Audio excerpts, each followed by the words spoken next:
အခုကျွန်တော်ခီးထွက်တော့အောင်နော်လေရင်တော့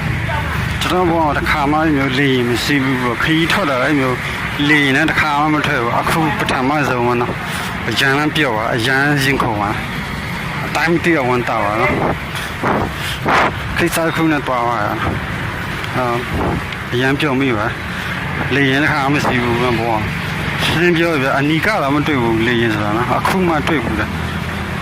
စီကြည့်ရအောင်နော်ဘယ်လိုလဲဆိုတော့ကိုယ်ရောနွားလဲတူမလားခြေတော့ကျင်လေရင်အရတာခြေတော့ခံကြည့်မှာဘယ်လိုရှိတယ်ဘယ်လိုအနေထားဆိုတာ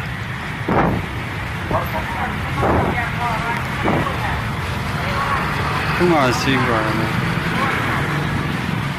ပျော်ဆုံးလို့ပြောအောင်နော်ဘောအခုပထမအခုတစ်ခါခီးထွက်တာပါမတူဘူးအများတိုင်းထွက်တဲ့ခီးကြအများတိုင်းတွားတာကားနေနဲ့တွားများရက်ထားနေနဲ့